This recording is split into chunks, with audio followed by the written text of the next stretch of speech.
जो भी ज़मीन डिस्प्यूटेड होगी उसमें नमाज जायज़ नहीं होगा, अल्लाह उसको कबूल नहीं फरमाएगा। भोजशाला में की दीवारों में चित्र जो थे वो देवी देवताओं के थे।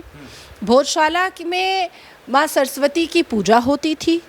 भोजशाला में शंख बजाया जाता था, चाहे साल में एक ही बार। तो इस्लाम, कुरान, शरिया, पैगंबर मोहम्मद के सुन्नते रसूल के हिसाब से वहाँ पर तो कुफ्र और काफिर का काम हो रहा था, तो वहाँ पर नमाज की नियत बांधी जा ही नहीं सकती थी। ये फिर उसी चक्कर में है जैसे राम मंदिर का जजमेंट आने के बाद इनको भीख में मस्जिद की जगह मिली थी, वैसे ही ये भोजशाला के एवज में भी मस्जिद की जगह बटोरने के चक्कर में लगे हुए हैं। Places of worship act, fundamental right, freedom of speech, freedom of expression, freedom of religion, क्या सिर्फ मुसलमानों के लिए अंबेडकर जी ने लिखा था क्या? अपने कठमुल्लों की भीड़ में, अपने मदरसा छाप जाहिलों के भीड़ में सुपीरियर दिखाने की कोशिश करता है ना, तो वो कुछ भी झूठ सच अनाप शनाप बकता है और वो सोचता है कि सब समझ लेंगे और सब मेरी बात को अग्री कर लेंगे। ये मदरसा छाप ही अग्री कर पाए। एक रेडिकल इस्लामिस्ट पार्टी चलाने वाला, मजलिस इत्तेहादुल मुस्लिमीन चलाने वाला असदुद्दीन अवैसी, जिसका दिमाग और भाषा दोनों पाकिस्तानी हैं और दिल में प्यार भी पाकिस्तान और पाकिस्तान के जैसी ही है। हिंदुओं को ज़्यादा खुश होने की ज़रूरत नहीं है। इसका मतलब ये है, ये एक थ्रेट स्टेटमेंट है। आज जो आरोप लग रहे हैं भाजपा पे, कह रहे हैं कि पुलिस आपकी, प्रशासन आपका और आर्मी आपकी, आपको मस्जिद तोड़ना है, एक बार में सब पूरे देश में मस्जिद तोड़ दीजिए, बार बार हिंदू मुसलमान मत करिए। कांग्रेस देखिए, भाजपा जितना ज़्यादा मुसलमानों से प्यार करती है, आज तक कांग्रेस उतना प्यार मुसलमानों से कर ही नहीं पाई है। राशिद अल्वी ये बात कर रहे हैं। भाजपा ने इंस्टेंट ट्रिपल तलाक हटा करके मुसलमान बेटियों की इज्जत आबरू बचाई। गुजरात में यूसीसी एक्ट के माध्यम से पहली गुजरात की मुसलमान बेटी को हलाला से बचाया गया। इंसाफ की तरफ पहला कदम रखा गया। प्रधानमंत्री के प्रत्येक योजना और केंद्र की सरकार के प्रत्येक योजनाओं का अधिकार भाजपा ने मुसलमानों को दिया। भाजपा के मुस्लिम राष्ट्र मंच के राष्ट्रीय अध्यक्ष साहब मुसलमानों के लिए अपने घर में कुर्बानी भी वैसे ही करते हैं जैसे मुसलमान करते हैं। नमाज पढ़ पढ़ करके भाजपा के मुस्लिम माइनॉरिटी मोर्चा के राष्ट्रीय अध्यक्ष वैसे ही नमाज पढ़ते हैं माथा पटक पटक के ज़मीन पर जैसे बाकी मुसलमान करते हैं। तो भाजपा ने जितना मुसलमानों से प्यार किया उतना मुसलमान तो कोई भी पॉलिटिकल पार्टी नहीं कर सकती है, ना ही असदुद्दीन अवैसी कर सकता है। असदुद्दीन अवैसी को अगर मुसलमान वोट करते हैं तो असदुद्दीन अवैसी उनको डंडा और झंडा, चप्पल और पत्थर दे करके रोड पर भी उतारते हैं। कांग्रेस अगर मुसलमानों का समर्थन करती है तो मुसलमानों को कांग्रेस इस्तेमाल भी करती है मुग़ल आक्रांताओं के पक्ष में बोलने के लिए। समाजवादी पार्टी अगर मुसलमानों से प्रेम दिखाती है तो गाहे बगाए चप्पल और पत्थर के कार्यक्रम के लिए उनसे रोड पर मुजरा भी करवाती है। लेकिन भाजपा मुसलमानों से प्रेम भी करती है, मुसलमानों के को योजनाएं भी पहुंचाती है, मुसलमानों को इस देश के प्रत्येक योजनाओं का लाभ भी देती है, मुसलमानों के लिए काम भी करती है। लेकिन मुसलमानों को कभी भी अपने पॉलिटिकल एजेंडा के लिए इस्तेमाल करके वो रोड पर उतारती भी नहीं है और मुसलमान उतरेगा भी नहीं। भाजपा ये जानती है कि मुसलमान उनको वोट नहीं करेगा। भाजपा ये जानती है कि मुसलमान देश के प्रधानमंत्री को गाली देगा। भाजपा ये जानती है कि मुसलमान भारतीय जनता पार्टी को भला बुरा और गंदी गंदी बातें कहेगा। भाजपा ये भी जानती है कि मुसलमान आरएसएस को बहुत भद्दी और बहुत ही गंदी बातें बोलता है। लेकिन फिर भी क्या मुसलमानों का योजनाओं का हक बंद हुआ? उनके साथ कहीं ना कहीं कहा जाए मस्जिद को तोड़वाना, राम मंदिर को, बाबरी मस्जिद तोड़वा दी। आज असदुद्दीन ओवैसी कहते हैं क़यामत तक दिलों में ये हमारे बात रहेगी, बाबरी मस्जिद तोड़वाई हमारी। सबसे पहला कि अवैध निर्माण होगा तो वो टूटेगा।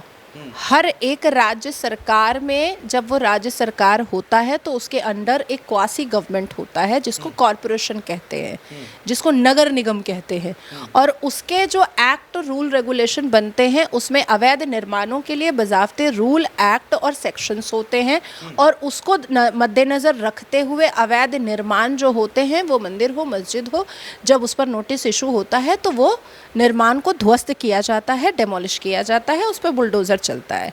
दूसरी बात कि क़यामत तक असदुद्दीन अवैसी को दिल में दर्द रखने की क्या ज़रूरत है? हैदराबाद ओल्ड सिटी में उसका बहुत बड़ा घर है, उसको वो बाबरी मस्जिद के तौर पर बना सकता है। मुसलमानों के लिए आका पैगंबर मोहम्मद है, मुसलमानों के लिए आका जो हैं वो अल्लाह सुभान है। तो मुसलमान अब मतलब कि असदुद्दीन अवैसी के नेतृत्व में मुसलमानों ने अल्लाह सुभान को और पैगंबर मोहम्मद को इज़्ज़त देना कम कर दिया है और बाबर और मुग़ल आक्रांताओं को इज़्ज़त देना स्टार्ट किया है क्या? तो असदुद्दीन अवैसी मेरा जवाब दे दे। दूसरी बात कि जिस देश में हिंदू मेजॉरिटी हो, 20 करोड़ तो छोड़ ही दीजिए, लिब्रांडो हिंदू हैं वो, 100 करोड़ तो हिंदू ही है ना।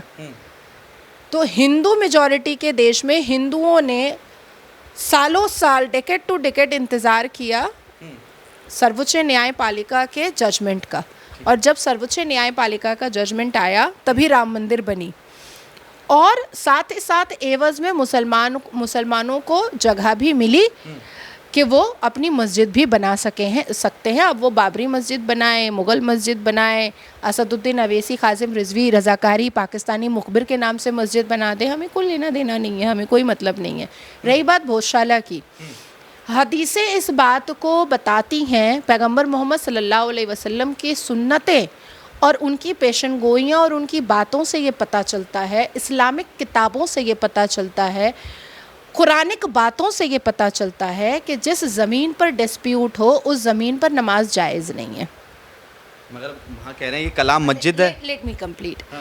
तो जब ये डिस्प्यूट स्टार्ट भोजशाला में हो चुका था, तो जितने लोगों ने नमाज पढ़ी है वो नमाज तो सबसे पहले अल्लाह सुभान ने एक्सेप्ट ही नहीं किया है, क्योंकि ये बात तो बिल्कुल क्रिस्टल क्लियर है हदीसों में कि जो भी ज़मीन डिस्प्यूटेड होगी उसमें नमाज जायज़ नहीं होगा, अल्लाह उसको कबूल नहीं फरमाएगा। तो वो माथा फोड़ते रहे, कोई फ़र्क नहीं पड़ा था, वो नमाज जायज़ हुई ही नहीं थी।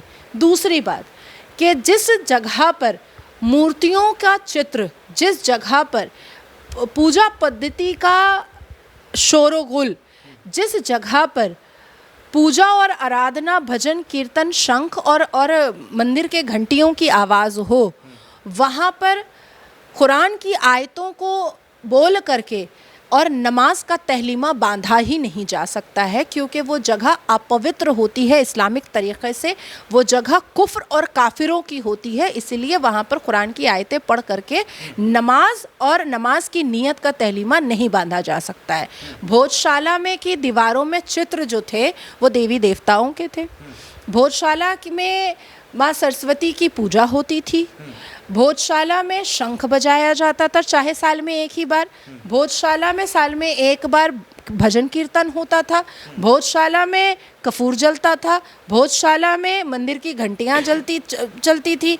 तो इस्लाम, कुरान, शरिया, पैगंबर मोहम्मद के सुन्नते रसूल के हिसाब से वहाँ पर तो कुफ्र और काफिर का काम हो रहा था, तो वहाँ पर नमाज की नीयत बांधी जा ही नहीं सकती थी, तहलीमा बांधा जा ही नहीं सकता था, रुकू पर जाया जा ही नहीं सकता था। कुफ्र और काफिरों की जो पूजा पद्धति होती है वहाँ पर सजदा किया जा ही नहीं सकता था। अब आती है तीसरी बात कि कानून को मद्देनज़र रखते हुए और देश के संविधान को मद्देनज़र रखते हुए all India Muslim personal law board के सरपरस्त और सरबरा छोटे मदनी और बड़े मदनी ने वकीलों का काफ़िला जैसे राम मंदिर के ख़िलाफ़ लगाया था, वैसे ही भोजशाला के ख़िलाफ़ भी लगाया। आर्कियोलॉजिकल सर्वे रिपोर्ट को मद्देनज़र रखते हुए न्यायपालिका ने भोजशाला मंदिर के पक्ष में फैसला दिया। तो जब इनके वकीलों ने काम नहीं किया, साबित नहीं कर पाए, तो अब छाती पीट करके रुदाली की तरह रोने से तो कुछ होगा नहीं। कुछ नहीं होने वाला है। ये फिर उसी चक्कर में है जैसे राम मंदिर का जजमेंट आने के बाद इनको भीख में मस्जिद की जगह मिली थी, वैसे ही ये भोजशाला के एवज में भी मस्जिद की जगह बटोरने के चक्कर में लगे हुए हैं। कल मुस्लिम पर्सनल लॉ बोर्ड में पिछले 3 दिन से 16 मई को ये जजमेंट आया था भोजशाला का। 16 मई से ही कंटिन्यूसली इसको लेकर के मुस्लिम पर्सनल लॉ बोर्ड में बहुत सारे प्रेस कॉन्फ्रेंस, बहुत सारी मीटिंग हो रही है, जिसमें कांग्रेस के बहुत बड़े धाकड़ नेता सलमान खुर्शीद साहब और देश के सर्वोच्च न्यायालय के बहुत ही मशहूर और सबसे ज़्यादा फीस लेने वाले सलमान खुर्शीद साहब मौजूद थे। तो सलमान खुर्शीद साहब से मैं पूछना चाहती हूँ, क्योंकि मेरी कुछ दिन इंटर्नशिप उनके साथ हुई थी, तो मैं उनसे पूछना चाहती हूँ कि उनकी वकालत में कोई कमी आ चुकी है क्या? आर्कियोलॉजिकल सर्वे रिपोर्ट को कम से कम 10 बार पढ़ते, अगर उसमें कोई ल्यूफॉल निकालना होता तो एक सीनियर एडवोकेट के लिए चार्जशीट में, केस डायरी में, रिपोर्ट में, ऑसिफिकेशन रिपोर्ट में, मेडिकल रिपोर्ट में, किसी डिपार्टमेंटल रिपोर्ट में, किसी एजेंसीज रिपोर्ट में ल्यूफॉल निकालना बहुत आसान होता है। जब एक रेप के और मर्डर के आरोपी को बेल मिलता है, अब वो एड इंट्रीम बेल मिले या परमानेंट बेल मिले या एक्विटल मिले, तो वो ल्यूफॉल कहाँ से निकाल करके बेल मिलता है? चार्जशीट से, केस डायरी से, सीजर लिस्ट से। तो क्या सलमान खुर्शीद साहब ने आर्कियोलॉजिकल सर्वे रिपोर्ट को सही से पढ़ा नहीं? क्या डीब्रीफिंग उन्होंने अपने जूनियर्स के साथ और अपने बड़ों के साथ और मुस्लिम पर्सनल लॉ बोर्ड के साथ बैठ के किया नहीं? यकीनन आर्कियोलॉजिकल सर्वे रिपोर्ट जो थी वो इतनी अप्रोप्रिएट और ऑथेंटिक थी कि हिंदू पक्षों की जीत हुई, और उसका काउंटर मुस्लिम पर्सनल लॉ बोर्ड के वकील नहीं कर पाए। मगर 1991 का प्लेसेस ऑफ वर्शिप एक्ट जो है उसको भी कहीं ना कहीं देखा जाएगा उसके आधार पे ही, मगर ये सुप्रीम कोर्ट जा रहे हैं अब, जो वहाँ के जो मौलाना हैं। 1991 का प्लेसेस ऑफ वर्शिप एक्ट जो है, क्या वो सिर्फ मुसलमानों के लिए है? प्लेसेस ऑफ वर्शिप क्या हिंदुओं का नहीं होता है? ना 1947 के बाद जो मंदिर मस्जिद है। Let me complete. Places of worship act, fundamental right, freedom of speech, freedom of expression, freedom of religion, क्या सिर्फ मुसलमानों के लिए अंबेडकर जी ने लिखा था क्या? बगल में लिखा हुआ है कि संविधान के चैप्टर 3 के आर्टिकल 13 से 28 तक सिर्फ और सिर्फ मुसलमानों के लिए इस्तेमाल किया जाएगा, ऐसा कुछ लिखा है? मैंने तो नहीं पढ़ा। नहीं, तो कांग्रेस ने बनाया था ना, बाबा साहब ने थोड़ी बनाया था प्लेसेस ऑफ वर्शिप एक्ट। किसी ने भी बनाया। क्या उसने लिखा कि this is specific for Muslim minority? ऐसा लिखा है क्या? तो प्लेसेस ऑफ वर्शिप एक्ट को पिलर बना करके अगर लड़ा जाएगा, या आने वाले वक्त में सलमान खुर्शीद साहब देश की सर्वोच्च न्यायालय जाते हैं, तो प्लेसेस ऑफ वर्शिप एक्ट की भावनाएं हिंदुओं के भी तो धार्मिक और आध्यात्मिक स्थानों पर होती हैं, वहाँ भी हार होगी। जैसे बाबरी मस्जिद में हार हुई थी, वैसे ही यहाँ पर भी हार ही होगी। अच्छा, मगर मौलाना साबुद्दीन रिजवी कह रहे हैं कि हिंदुओं को ज़्यादा खुश होने की ज़रूरत नहीं है, हम सुप्रीम कोर्ट जाएंगे और वहाँ से हमें हक में फ़ैसला मिलेगा, क्योंकि असदुद्दीन ओवैसी ने कहा था कि जो राम मंदिर का फ़ैसला मिला है वो आस्था के अनुसार मिला है, वहाँ कोई बाबरी मस्जिद हारी नहीं थी। देखिए, मुझे ऐसा लगता है ना कि जब व्यक्ति अपने आप को अपने कठमुल्लों की भीड़ में, अपने मदरसा छाप जाहिलों के भीड़ में सुपीरियर दिखाने की कोशिश करता है ना, तो वो कुछ भी झूठ सच अनाप शनाप बकता है और वो सोचता है कि सब समझ लेंगे और सब मेरी बात को अग्री कर लेंगे, ये मदरसा छाप ही अग्री कर पाएंगे। अब ममता बनर्जी बंगाल में अम्बा रम्बा डम्बा बुम्बा बुम्बा करती थी, उसमें तृणमूल के बड़े बड़े नेता जो बड़े बड़े मिनिस्ट्री में बैठे हुए थे वो भी ताली बजाते थे। आपको समझ में आया इसका मतलब क्या होता है? अम्बा रम्बा डब्बा बुम्बा बुम्बा बुम्बा नहीं, मुझे भी नहीं समझ में आया, लेकिन तृणमूल कांग्रेस के बड़े बड़े मंत्री ताली बजाते थे कि दीदी ने अम्बर अम्बर डम्बा बुम्बा बुम्बा बुम्बा बोला।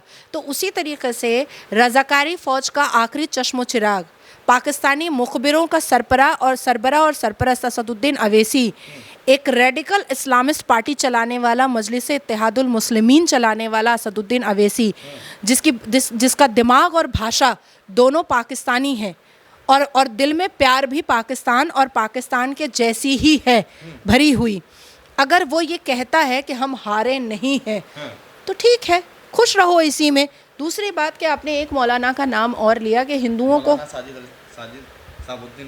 शहाबुद्दीन रिजवी, उनका कहना है कि हिंदुओं को खुश होने की ज़रूरत नहीं है। आप तय करेंगे कि हिंदू कब खुश होंगे और कब खुश नहीं होंगे, ये तो थ्रेट है। इस पर तो शहाबुद्दीन रिजवी पर FIR होना चाहिए कि वो क्यों हिंदुओं को खुश होने से मना कर रहे हैं। कोई आतंक फैलाने वाले हैं क्या? कोई टेररिस्ट ऑर्गेनाइजेशन से जुक्त हैं क्या? कोई टेरर अटैक करने वाले हैं क्या भोजशाला पर? हिंदुओं को ज़्यादा खुश होने की ज़रूरत नहीं है, इसका मतलब ये है, ये एक थ्रेट स्टेटमेंट है।